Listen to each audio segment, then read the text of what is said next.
The camp was started as a result of a fight. I was driving down the street one summer, saw a crowd of kids in the street, and to my surprise, they were cheering two boys in the ditch fighting. I broke up the fight, pulled them apart, and chastised them by saying, "Y'all don't be fighting. Don't y'all have something else to do?" And one of them looked at me quite seriously and said, "No." And his answer haunted me. He was right. They didn't have anything else to do. So that motivated me. And so the next year, we started the camp. Well, Upward Camp is a place where his community's children can come. They are involved in a lot of activities, all of it in a very structured environment, which I think many of them yearn for. There's camaraderie that builds, there's friendships that builds. It's a good training program, again, for the counselors. It's just a great place for the kids. We have a pocket of poverty in St. Tammany that is pretty substantial, and that pocket of poverty is concentrated in and around Reverend Young's church. The average camper here comes from a single-parent home, and because school is out, most of the kids are not eating or aren't eating properly, impoverished, lack of discipline, a lack of exposure to the things that we take for granted. Many of them who haven't been outside their neighborhood don't even know what Lake Pontchartrain is or what a college looks like. And so by going on some of the field trips that they do, it enhances the opportunity that these children will go on to college, will go on and do more than just hang around in their neighborhood. He trains them, the counselors, so that they can work with the kids. And so I think that's a real good relationship for younger kids to have older kids to look up to as role models in the community. Working here made me come out of my shell more, and now I feel like I want to help kids more and make a difference in their life. I don't think there are many people around like Alfred that have the inspiration to keep going when things get very tough and money gets very tight. And I'm sure his reward is seeing it happen, seeing the community change, seeing these young people change.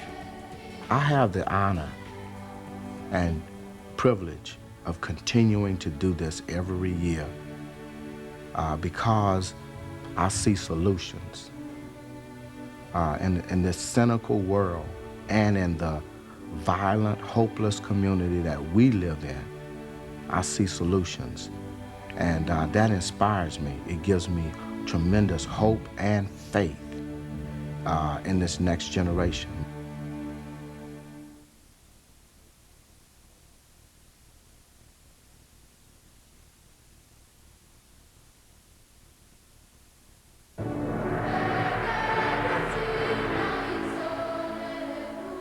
Cystic fibrosis is a genetic disease that affects the respiratory and digestive system of its victims, causes an infection on their lungs, rapidly grows and faster and faster, and you can't even control it until it just totally eats the lungs away.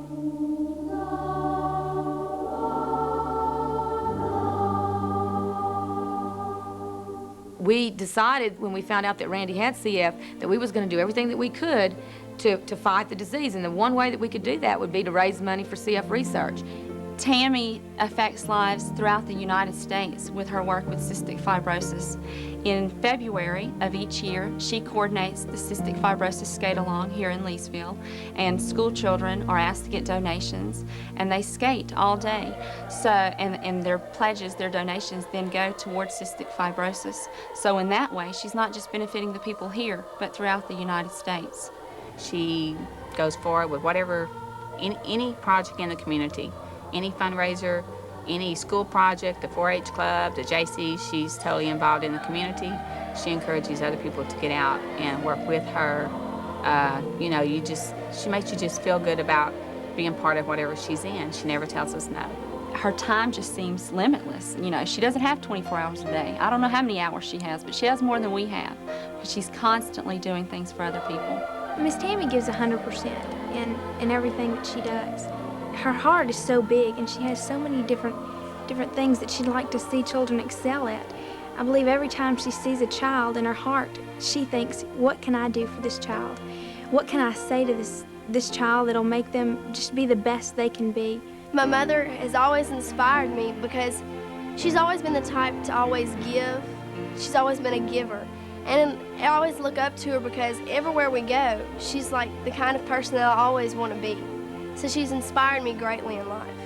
Tammy is the most giving person I've ever met. If someone needs financial support, she's going to give them everything she has. She's going to give of her time in all the organizations that she is involved in. In her classroom, she stays far later than we stay. She comes much earlier than I come to school. She gives of herself. Her whole entire being goes into everything that she puts forth an effort in. She doesn't just give halfway, she gives her entire self. I think that working with cystic fibrosis helped me realize that I wanted to work with children in a school setting. I enjoy seeing them get something out of life other than just going to school. They need to realize that, you know, it's not what you get out of school, it's what you're willing to give into the community, and it's only in giving that you're going to receive anything in life.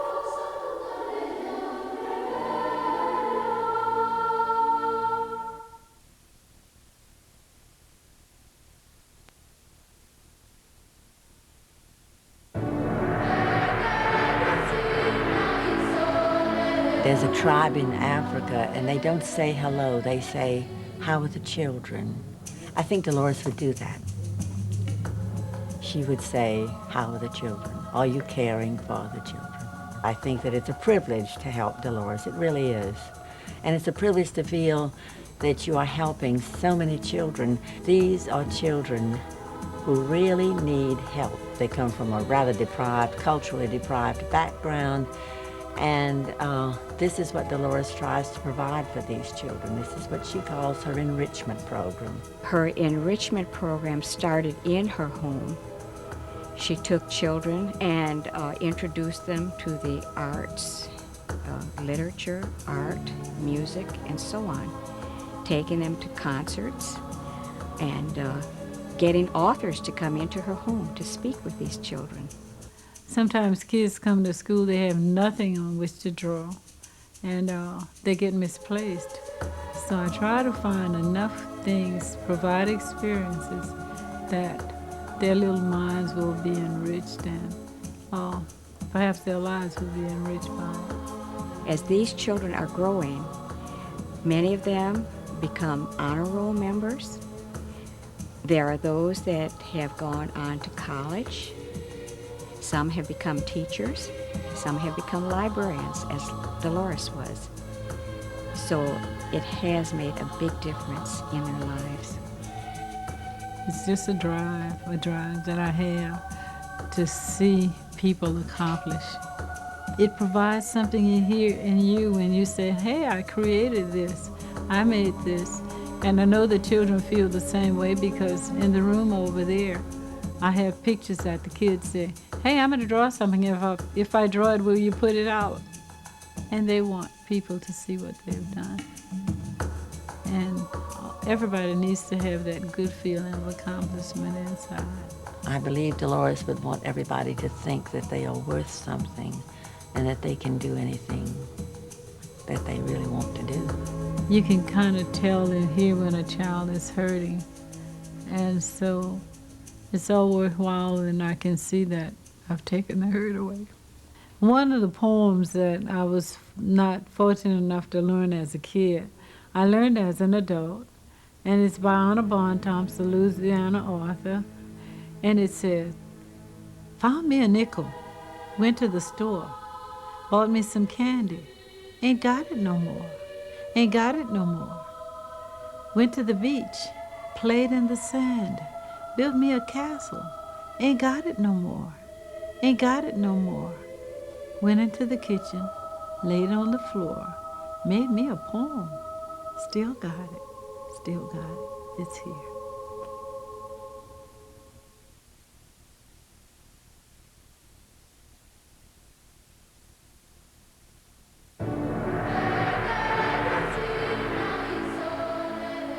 Certainly in Southwest Louisiana, like any other parts of this great state that we live in, We have a huge number of children that need our attention, our time, and Billy has stepped forth. He's one of those good examples of what can I do to give back to my community, and more importantly, what can I do for the children of Southwest Louisiana? Billy will coach baseball, basketball, football. He donates a lot of equipment. He helps refurbish fields. Spends an inordinate amount of time showing these people how to build their self-esteem and try to maybe make them be a better person in this community. Billy's really a remarkable person. This is what I love to do. There's so many kids that I coach that are raised by single moms, and I got a place in my heart for kids like that.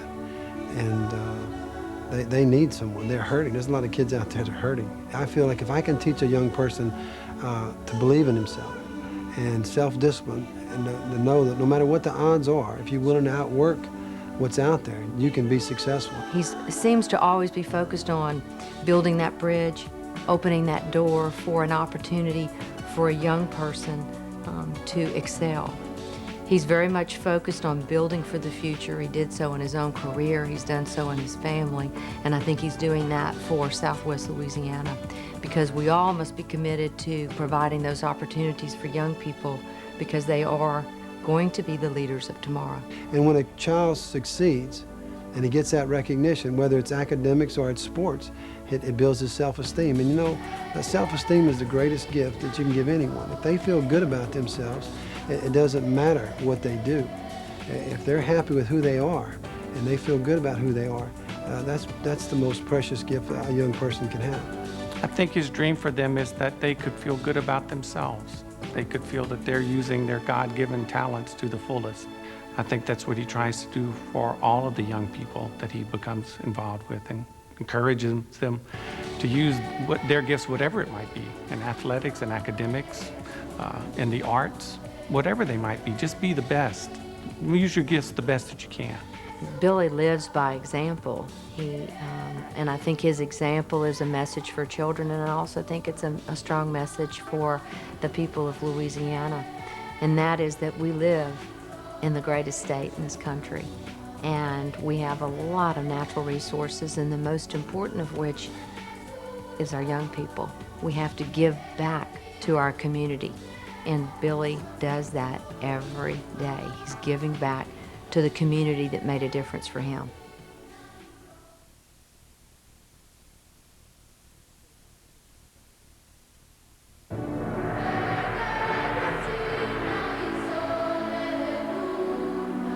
Train up a child in the way he shall go, and when he is old, he'll not depart from it. It's in Proverbs. You hear most kids say, I want to be a scientist, or I want to be a lawyer, a doctor, I want to travel the country, I want to be, a photographer, I want to be a movie star. These kids, they have no vision, no nothing. I asked this one girl, she's 13 years old, and with all sincerity, she said, I can't wait to get pregnant and collect my welfare checks. I want to break that cycle. We have so many children who are from poverty-stricken homes, who have no one to look up to. They don't have role models, and this offers them a safe haven and a Christian environment, and somewhere where they can know that there is another way besides how they live. No Beginnings is a place where the undesirable kids can find a place that cares about them, that will love them just the way they are, that will teach them integrity, Christian values, and Christian principles to live by. Therefore, they'll become active, productive citizens in the community as they grow. It's a place where they can come and they can play games. We want to help tutor those that have dropped out of school, help them get their GEDs. We want to teach them on computers. We want to prepare them for life. Nick truly cares for the young people of this parish. I know of kids that, had they not been picked up by Nick, brought into his fold, I know they would have wound up in jail or some type of juvenile detention facility. Nick Farone was an opera singer In fact, a very good one that had sung with a lot of the very famous personalities. And also he had appeared in television on some of the daytime shows, but that he didn't find this rewarding. But when I started going to the entertainment world, I really changed nobody's life. I entertained them for a while, made them laugh, made them cry, but I really changed no lives. Here, this is changing lives. I want to see these kids growing up and taking this city over. I want some of these kids to become mayor. You know, I want some of these kids to become police chief. I want some of these kids to become sheriff. I want them to become doctors and lawyers in the community. I want them to take back the community right now that's just going down because of welfare. I want the kids to have new beginning in their life. And we have so many kids in Bastrop that have so little and so few people that care about them individually. I think Nick Farone is their angel.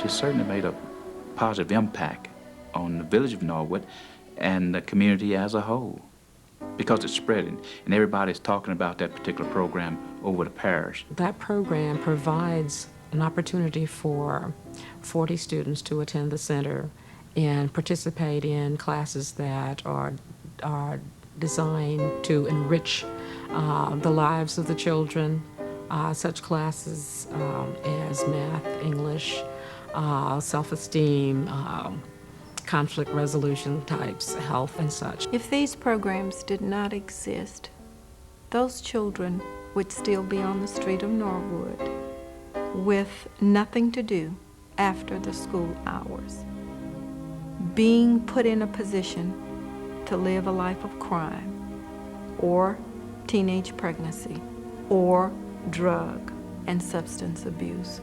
But because of her program, they have somewhere to go after the school hours to improve their learning, to improve their knowledge, to get a sense of hope, and to raise their self-esteem. We do not have a public library in Norwood. We do not have a baseball park in Norwood. We give those kids some place to go in the afternoons, on weekends, to study. If they choose to not hang out on the corner, they can always go to the enrichment center to read books, to work on the computer, and those sorts of things. So it gives them another avenue, another outlet. She's determined that life can be better, and she's going to make sure that that happens, and she's going to give it all that she has to ensure a better life for the at-risk population in Norwood. I grew up there, was a part of an educational system I feel that served me a lot better than what I feel they're getting today. My understanding, a lot of those kids' grades have improved tremendously since that program has begun. And I think that brings joy to her heart and her soul, to know she's made a difference. And I'm not quite sure that many people really know that Mrs. Christie has used her own funds to purchase a building. She has used her own funds to pay teachers to come in. I'm not sure that other people know that Miss Christie volunteers her time and her services.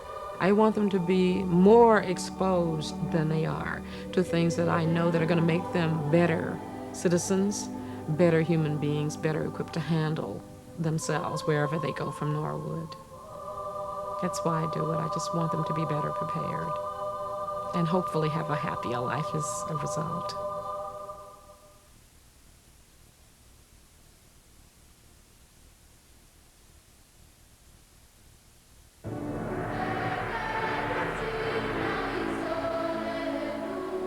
It's hard to believe that humanity can be so cruel to a fellow human or to another life, particularly a young, innocent life. All of them have been abused, beaten, bruised, pinched, kicked, burned. If we did not have Louis Infant Center, I really don't know where these children would go or what they would do. Sister is like a mom to these children. She's with them day and night. She doesn't punch a clock. She takes them in wounded and she tries to make them whole people again. You know, she educates them, she takes them to doctors, she does psychological work with them and prays with them, and just really is, I think, the mother and father that some of them don't have. before they come to us, many times they're not loved. They've never been held. They've never been told, we love you. And our staff is trained also. Forget what the child does. Just reach out and love it. It has not been loved or cared for. That child is here for a reason. He is a victim, and he is here for us to help. If that child is at risk, or that child's well-being is at risk, she'll take on the bureaucracy. She's the only spokesman in many cases these young people have. They're too young to vote, too young to talk, too young to speak. She speaks for them, and what a powerful voice. Not one child who's ever been in her care ever went into the criminal justice system for anything. That's an incredible statistic. I can only attribute that to one thing, the power and the talent and the love that that lady has for someone else's children. Some children come in and emotionally they are shot. I remember recently a child came and I walked in one morning and I said, "Good morning." And he looked at me and he called me a great big non-acceptable cuss word. He had lived with a substitute parent who had abused him, molested him, berated him, called him all kinds of names, made all kinds of demands.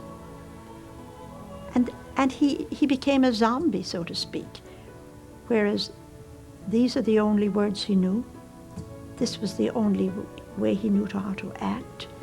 And right now we have one caretaker whom he's learning to love and trust. So now I can say, I don't want you to call me bad names, and I don't want you to slap me in the face, but I do want to give you a hug. Would you like me to give you a hug? He doesn't know how to hug yet, but we can hug him. Some of those children someday will remember a few good days, maybe a few good weeks, or maybe a few years with Sister in her love and in her care. I think that's a gift that I received that I have to pass on, the gift of love and the gift of caring for the less fortunate. She doesn't consider them someone else's children. She considers all of them hers. On Mother's Day, we often send her some flowers and what have you, and she says, "But I'm not a mother." I said, "If you're not a mother, who in the heck is? You've mothered more children than anybody alive." She is our Mother Teresa.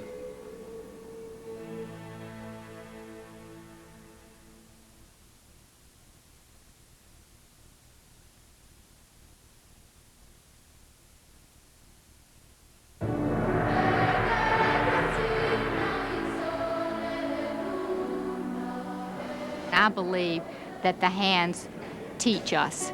We learn through interaction, and we remember if we interact with something much better than if we just see it or hear it. Sylvia started out as a very dedicated and committed person to begin with as a science teacher in the Caddo system.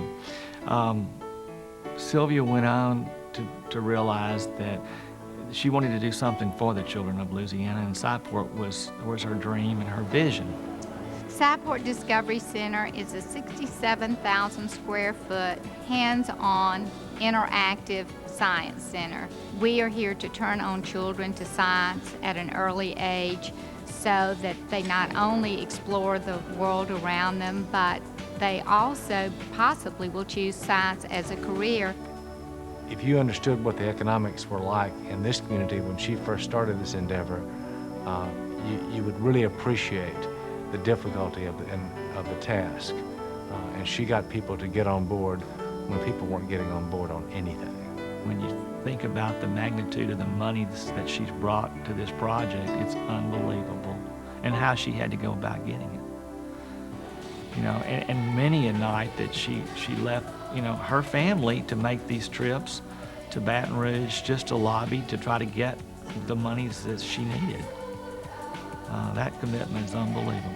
Really seeing the children's faces is probably the most rewarding thing of all. Knowing that we have created something of permanence that will affect future generations, hundreds of thousands of children, and that our outreach programs, our summer science camps, our camp-ins, overnight programs, our teacher training institutes will affect the quality of life and education in this region is a wonderful feeling. What could be more important than allowing a child to realize the child's opportunity and potential? Those are the kind of things that I think are very rewarding to Sylvia. And when it's all over and done, the world will be a better place because Sylvia walked on it. And I can't imagine a much better legacy than saying my efforts helped realize a child's potential.